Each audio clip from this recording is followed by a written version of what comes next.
This is In the Zone with Ian Robb and Dancin Rodda. One's a mental toughness coach who also helps riders with recovery. The other, a horseman with soul, who is also a marriage counselor for the rider and horses. Together, they dive beyond ribbons and rankings to where real riders train, the mind. From elite arenas to quiet barns, this show is about the mental edge, the recovery rhythm, and the heart that keeps you in sync with your horse and yourself. So whether you're tuning in from the tack room or the open road, saddle up. You're in the zone now.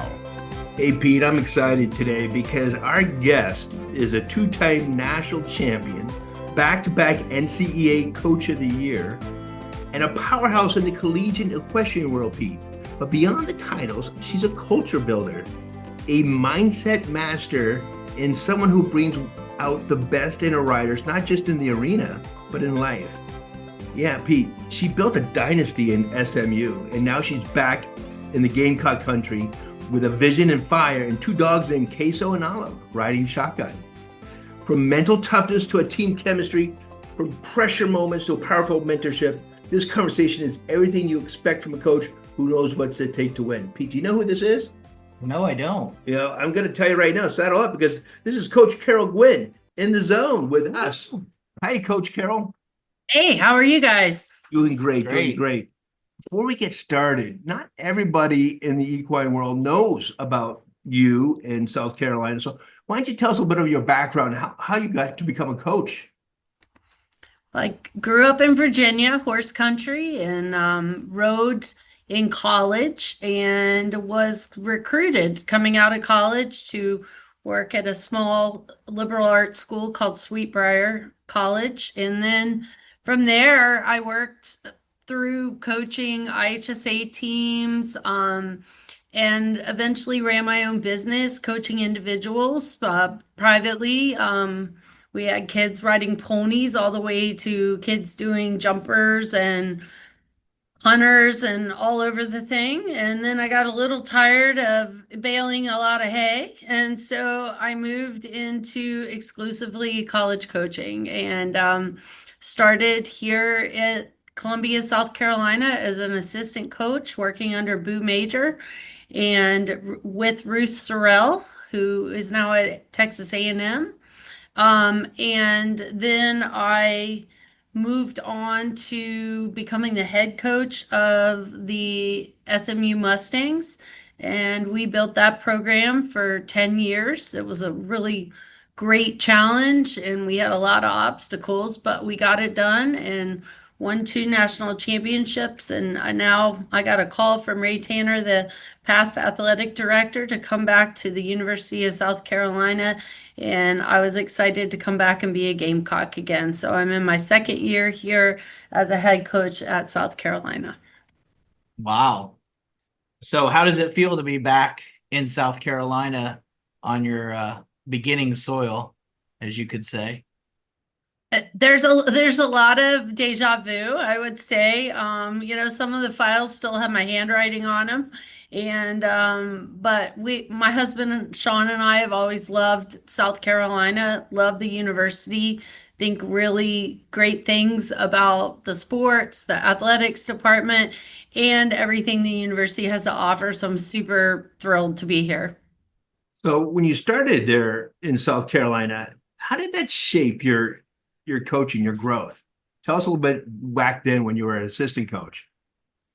Well, I think when you're an assistant coach, you always have to have your skill set ready to go. You're going to be very busy. You're going to be doing a lot of things.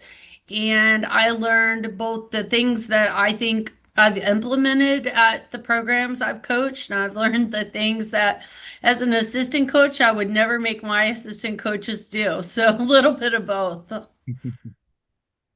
So 2 national titles, 2 coaches of the year honors.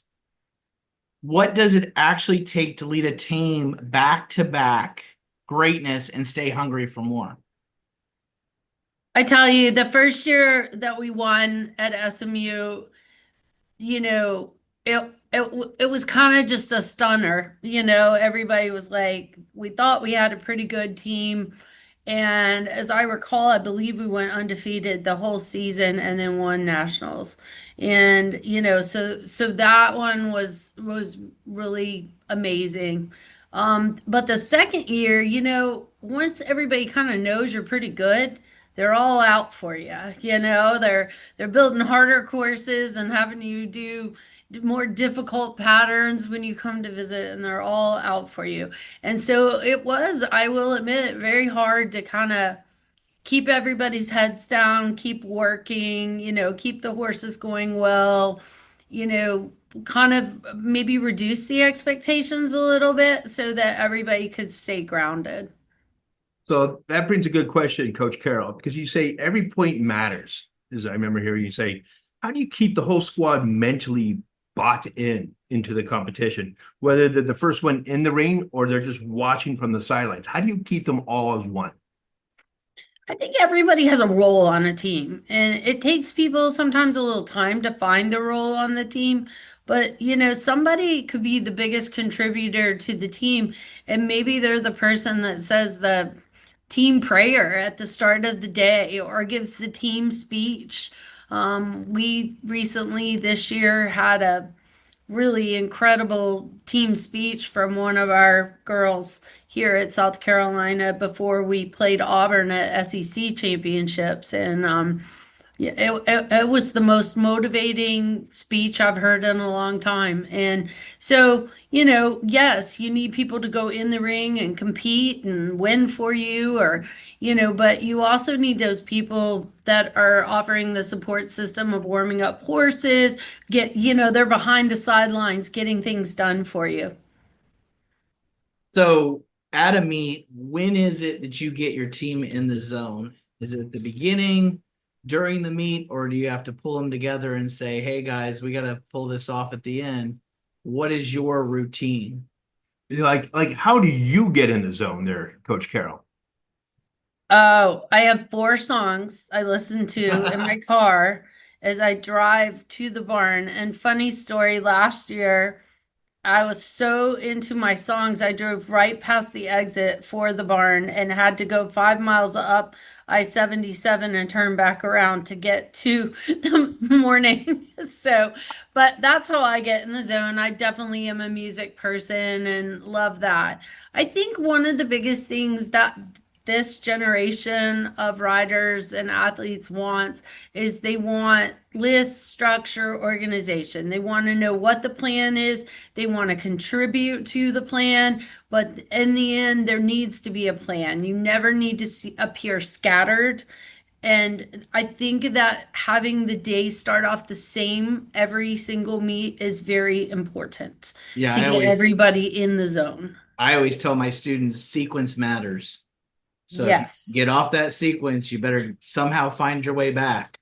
And I mean, it matters with animals, it matters with people, it really does matter. So, and I mean, in talking about the animals, I mean, these are all horses that we've practiced on that day, all week, and we think we know them, but that's the other thing. These girls got to ride what they have that day, and that horse may be a whole lot different when the announcer and the PA and the flags are flapping and people are screaming and the adrenaline's going, and learning some coping strategies if things are not going 100%. I hate to use the quote, control what you can control, but that is really, really true on meet day.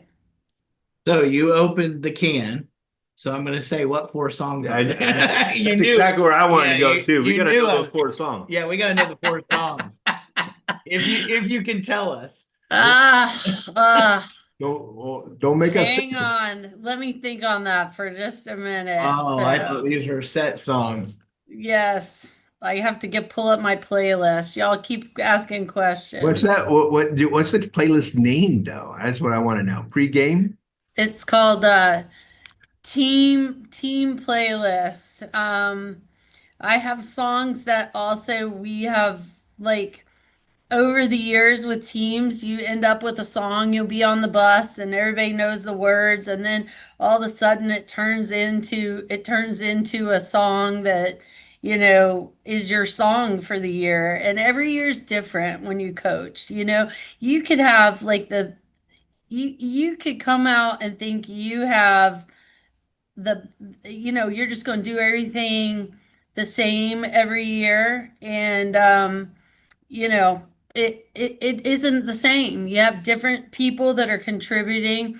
So lose yourself by Eminem is Yes, I certainly was one about to of say my Eminem's on the songs. list. I guarantee I you.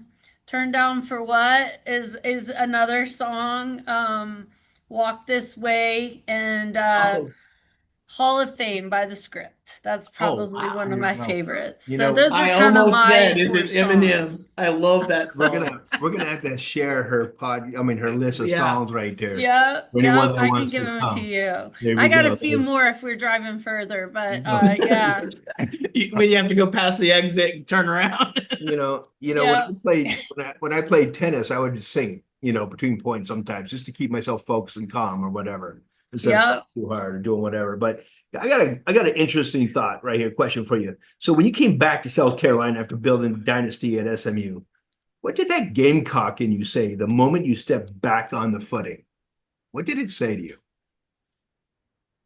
I came in first and foremost, I felt like this program had been a little stale and stagnant for a while. So I came in with the attitude that I'm going to change so many things. These girls aren't even going to know it's the same program. They're not even going to have anything to compare it to.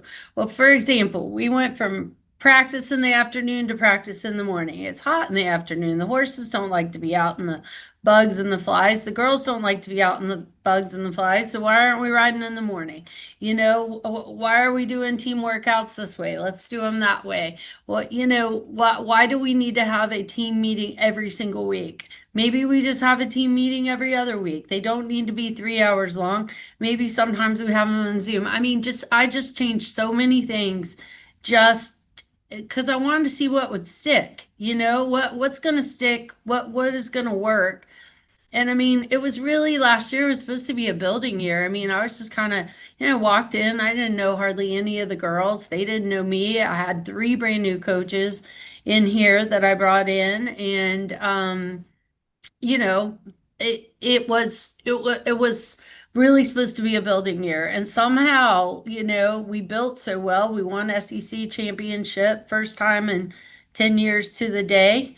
That we had won it last time when I was here, so that was kind of a cool stat. And then, I was gonna say she did the ultimate, got hired and won a national championship. That's yeah, that was cool. That was cool. And then, then finished third at nationals, and that was really great too. I mean, we really beat a good TCU team, and we lost to SMU. So, that went on to play for the title. So, I mean, I think that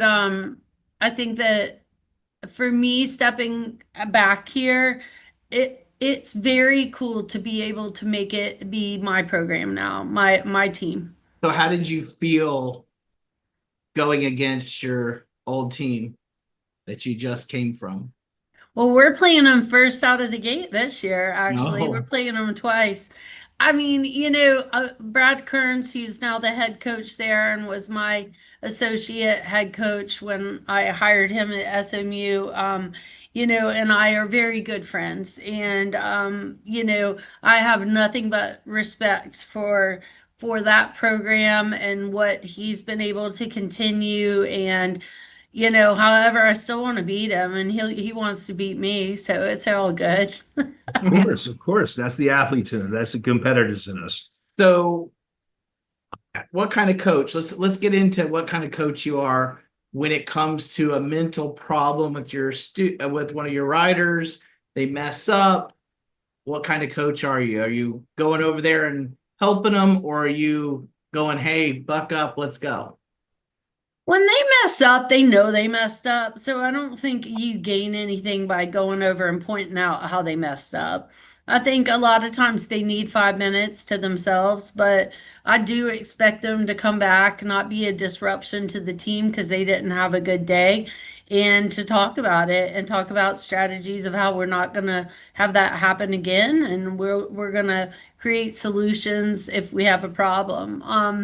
we have a lot of resources here in South Carolina. We have a really good sports psychology group that works with the team. We also, if somebody got extra nerves or just doesn't feel like they can win, or they practice fantastic and then for whatever reason on game day they're not going in and getting it done. Or I have some kids that don't practice well at all and then they go in on game day and they win everything. So those are the hardest to coach because you're like, you watch them walk in, you don't know what you got, and then they go in and kill it. And And how do then you coach that? yeah, how do you coach that? Because you kind of watch them. Not, you're really like, should I really have them in the lineup? But I also feel like everybody on a team, they want to be on, they want to be here, they want to contribute, and you got to show them the path and the ways to do that. Both on the horse and off the horse. One of the big things that's important to us is the care of the horses. And that was another reason I came back here. We have a fantastic barn staff that helps with the care of the horses, one of which is Maggie Barton, who I hired about 2 days before I left for SMU, helped Boo get her hired and everything. And so I'm thrilled that she's in the mix. And then we also have a past alum who is also our assistant barn manager, Lydia Roof. And, we're really big on the horses. The girls, while they practice minimum 3 days a week, hopefully 5 days a week, they're also at the barn a lot, just being with the horses. They take care of, they help take care of them and they know them really well. And regardless of whatever it takes to win, it's never going to be at the sacrifice of not taking care of the horses. So how do you and your team, and Maggie, of course, being very important, she's a great woman. Mhm. How do you guys get those horses ready? How do you get them in the zone so they're focused and they're pliable, more flexible? What do you guys do? What's your secret? Well, I think it's hard for these horses on a meet day, just so everybody understands. It's a random draw, so there'll be 5 horses in each event. We have 4 events: horsemanship, reining, jumping, and flat. It's a random draw and a random order for one team versus the other team. So if you drew Joe and I drew Joe and you rode Joe first on the pattern, you would get 4 minutes to warm Joe up and you would ride your pattern and get a score. And then I would get on Joe and I would ride in 4 minutes and get a score. That's hard on a horse to have two different And she'd have to riders. fix all the stuff you messed up on that format. Agreed. And sometimes you have to tell the girls, again, ride what you have that day. Some rider could have gotten on it before and made it a little undone. We do really take pride in getting the horses fit. Right now, we're just starting to jump them a little bit. We've spent the past 2, 3 weeks getting them fit, and then Maggie also and Lydia get them in the barn stuff, get them on the horse walker. We have a 6-horse walker, so the horses do the walker for exercise, and we have a whole fitness program for them. We use our Beamer blankets and our TheraPlates and all of our good quality recovery pieces for them. And we also have a great vet and farrier. So, what's the turning point that you have a good team in the season? What is the signs that you're like, these girls are in the zone and they're going all the way? I can answer that actually. Good. That's a hard question, and I couldn't have answered that until I'd won those 2 national championships. But when we won those 2 national championships, I could not have told you which of the 4 events was stronger. Does that make sense? Like, oh, we're a little weak in reining, or a little weak in jumping, but we're good in horse. You need to have all 4 events be very solid to have a good competition season, I feel like.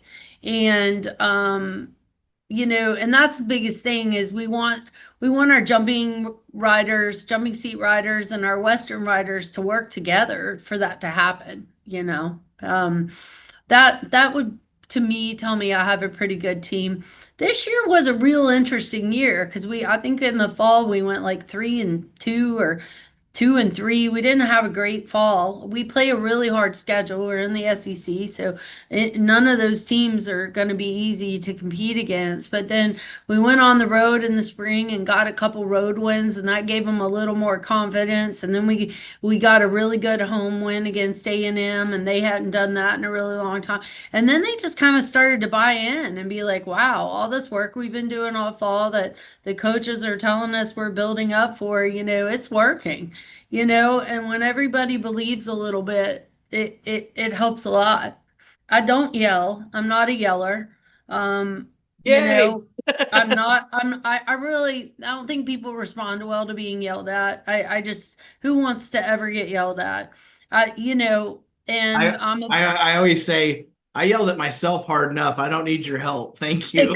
Exactly. I'm not a yeller.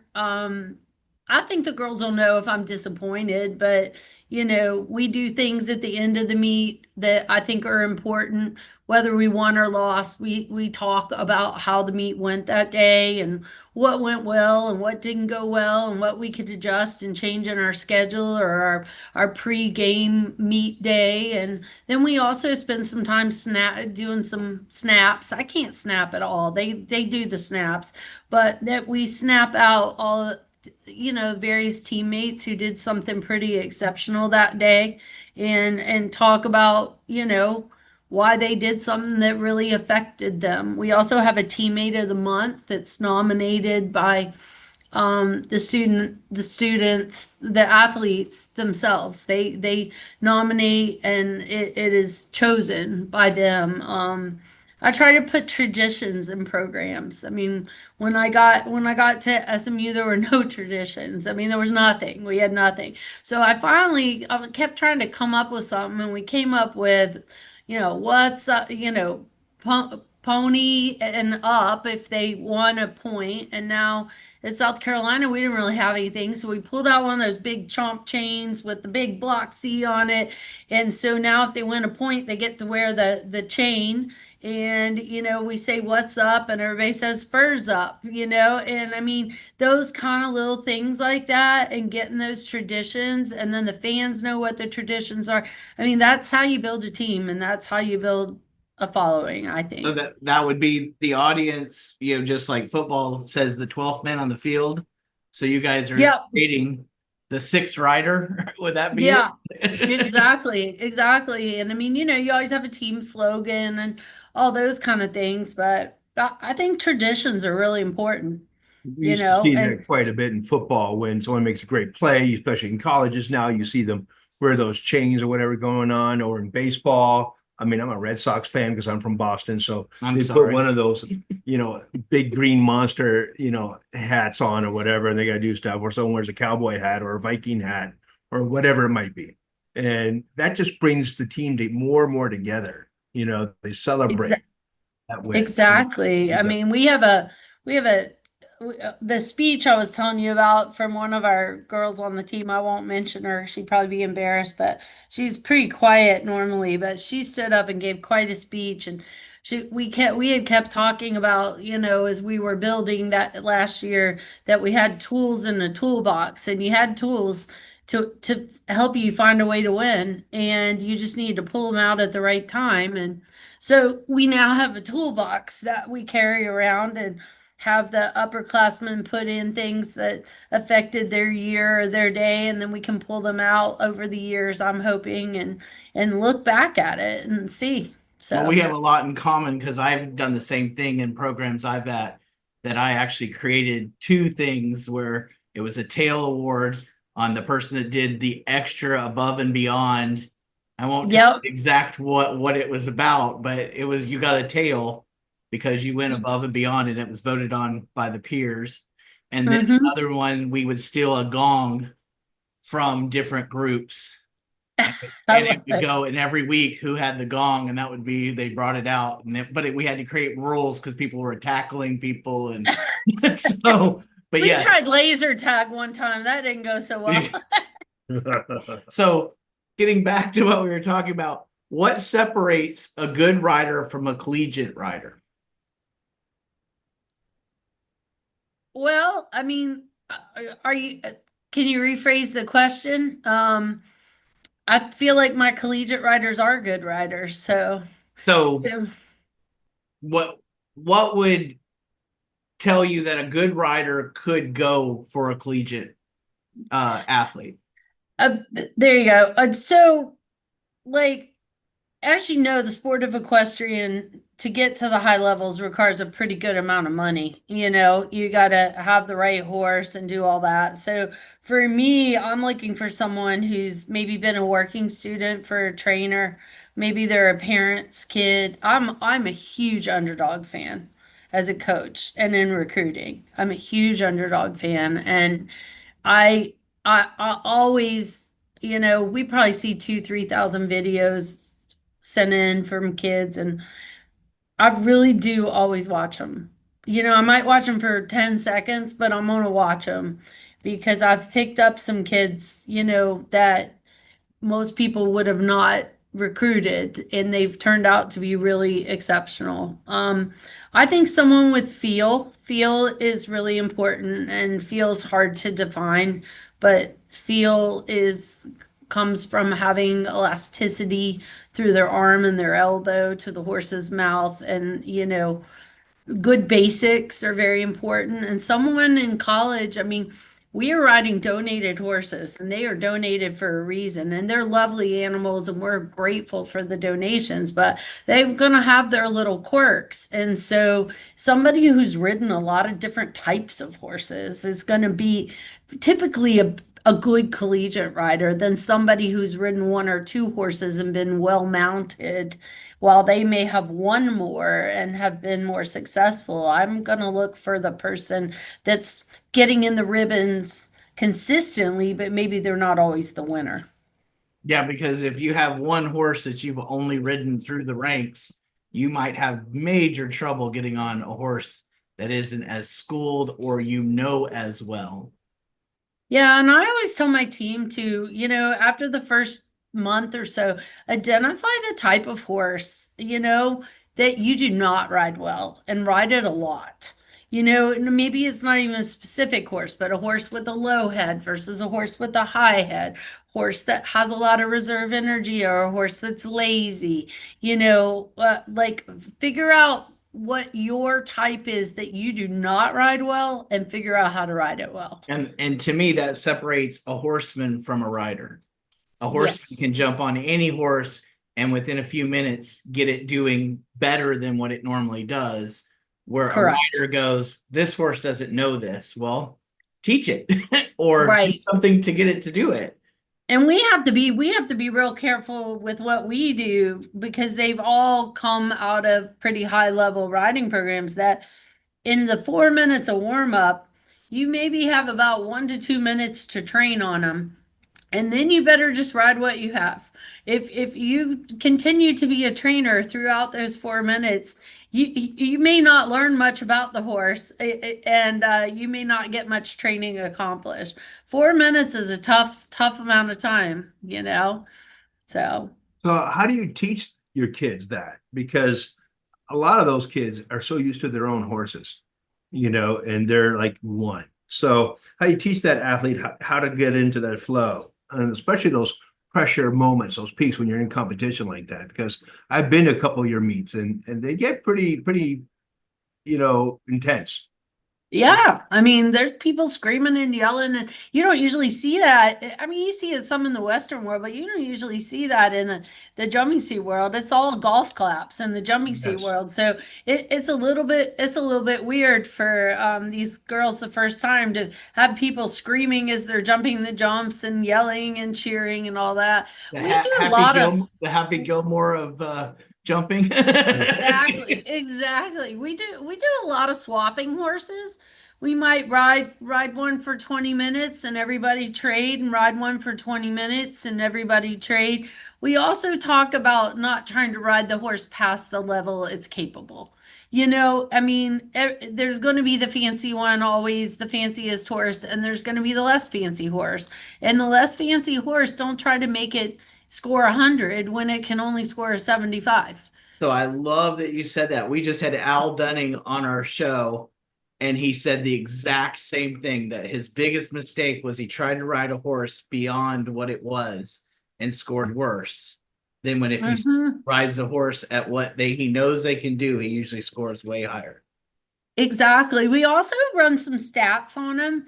So that's been a kind of a bit more of a focus lately on the girls, is to run stats on what their score is, and instead of thinking about winning or losing, think about continuing to raise your average score, continuing to raise your average performance a little bit higher, and then you're going to get into a higher winning percentage than a losing percentage. And I think that's important. Like with the Rainers, when I was an assistant coach here, one of my sports information directors, he ran the stats for me. He goes, you realize that these reining horses and these reining riders, I mean, if they get an average score of a 68.5, which isn't really that great in real reining, a 68.5, they're going to win 50% of the time. We took that mentality and said, all right, go out and get a 69, get a 69.5.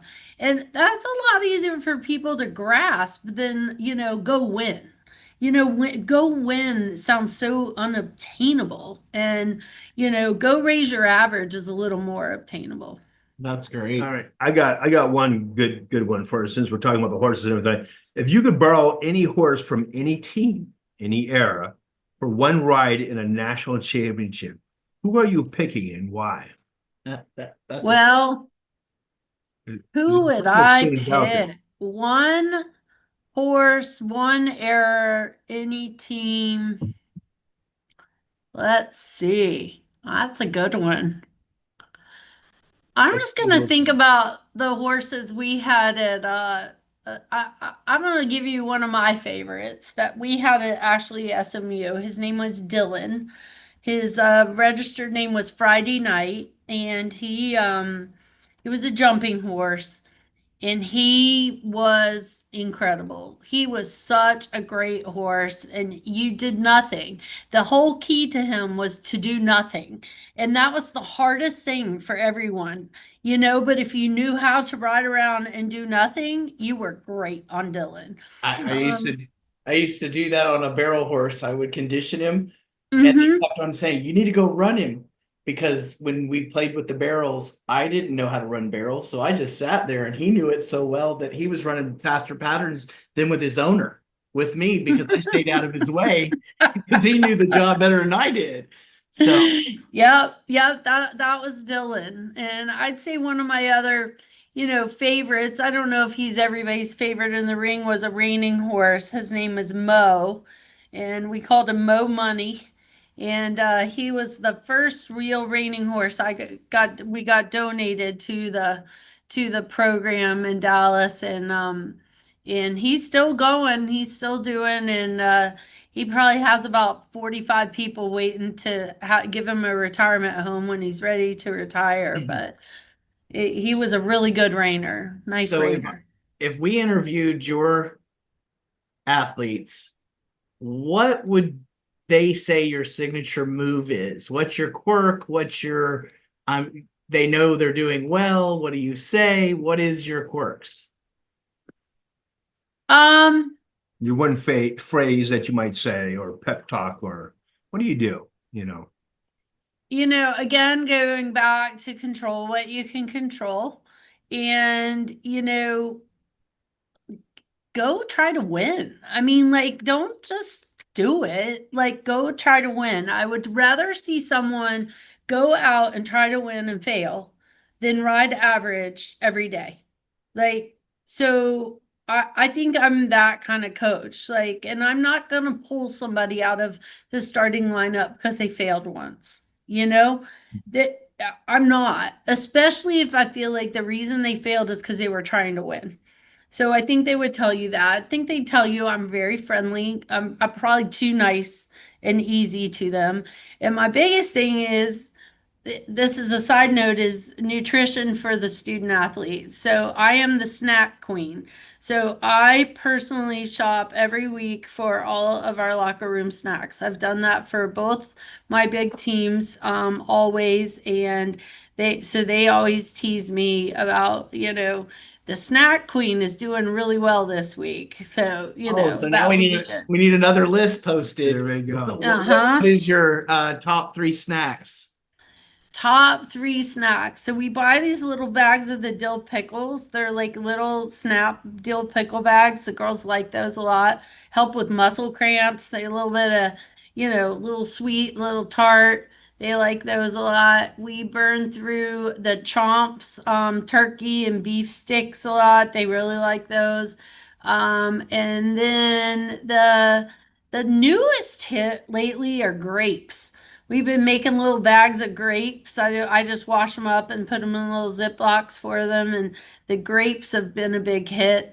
Everybody likes apples and everybody likes the little Starbucks egg bites. So those are a big hit.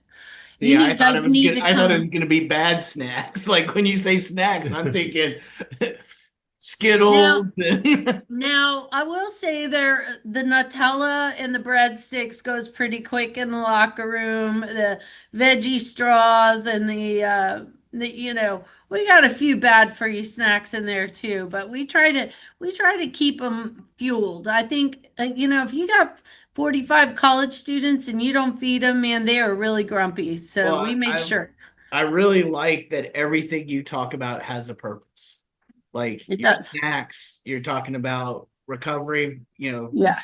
with the pickles, little protein, Yep. pepper. Yep. So that's just great. Yeah, So we have an outstanding nutritionist here as well, Michelle, who, helps them. They can have individual meetings with her. She'll meet with the team, talk about when to load carbs, when to load protein, what's going to give you a little bit of a peak performance. And that's something equestrians just don't know because always we're getting up at 5 a.m. We're getting the horse braided. We're getting the horse lunch. We're getting on the trailer.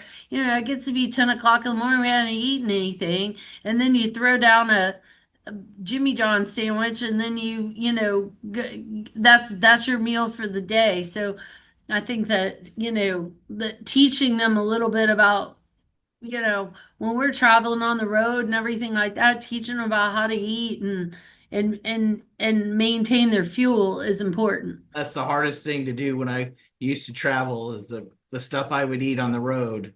Oh Okay. yeah, Oh, we've all been there. I mean, we all So- know the hours of Bojangles and McDonald's, right? So, Coach Carol, word is that Queso and Olive, your dogs, are basically your assistant coaches. If they could speak, what would they say about your coaching style? Well, Olive is bossy, so she would definitely tell me to be a little more bossy and a little meaner, I think, and things like that. Queso's very, very timid, so he would tell me to be careful not to raise my voice too loud and to hang. I mean, your coaching style's got to evolve based off of the horse you're dealing with and the kid you're dealing with on the horse. So some kids really, I call them kids, athletes, kids, they really respond to drilling, being drilled, being told every single finite detail that needs to be better. And some people can't absorb that. They need a concept. Like you were talking about I think earlier you were talking about the kid with the ice cream cone and they, like leading the horse. And how did you phrase it? She wouldn't touch your horse. So I said, if you go over his head, he eats your ice cream and you hit me an ice cream. And she was like, well, that can't happen. And she took his nose. And then all of a sudden that horse was like with her and was like a pony following her. And I think sometimes, we all have assistant coaches too. And sometimes you're going to find that I might coach somebody better than that assistant coach, but that assistant coach might also coach somebody else better than I might do. So I think that's a big thing with me too. I think if you look at the stats, I've probably got more coaches that I have hired and brought along out in the industry than any other coach. And it's not because I'm difficult to work with, it's because they become successful and get, hired to bigger and better jobs and things like that in the So you're the coaching Nick industry. Saban of A little equestrian? bit. I mean, my husband was pointing it out to me, and somebody else said the same thing. How many coaches out there have that many coaches that are on other teams and active? And I think that's because I'm very collaborative. I very much an ideas person. Bring me an idea, and if it's better than what we're doing, let's put it in place. That's Let's figure great. out how to make it happen. So what's the weirdest, funniest pre-meet superstition that you have? Oh, I got one. And it's not pre-meet. It's pre-meet, it's throughout the meet, it's all the time. Every time I want something to go well, I knock on my head 3 times. So when every kid goes in the arena, I will knock on my head 3 times. And if they don't get a good score, then I stop knocking on my head. Like I have a thing with that. And so that's one. And I would Have a coach say get a concussion. I She wanted know, to I know. It's win. like knocking on wood, but I knock on my head. I do that when we take off on an airplane too. I think it's going to control how the airplane comes back down.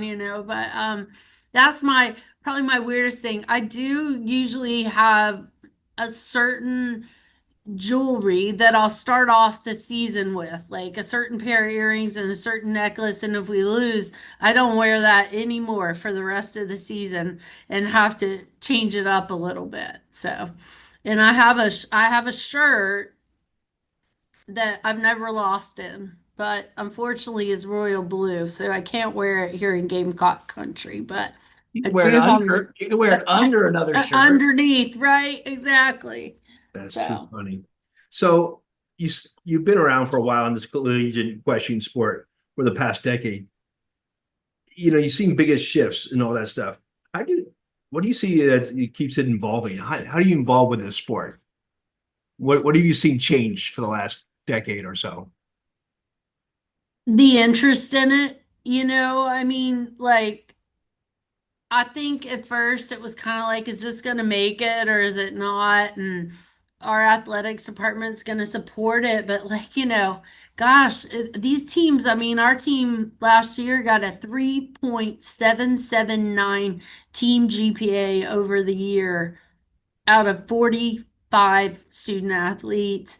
They bring what any athletics department is looking for into their athletics department. You And now we're know, gonna call her Coach Prime because uh, that's what he's doing too. That's great. you and I think that it's evolved in that there's just more and more interest, and the kids are just getting better and better that are being recruited. And, it's really making huge impacts on families that could have never sent their kids to the type of education that they've received. So, So do you believe Coach Prime has a saying of being smart?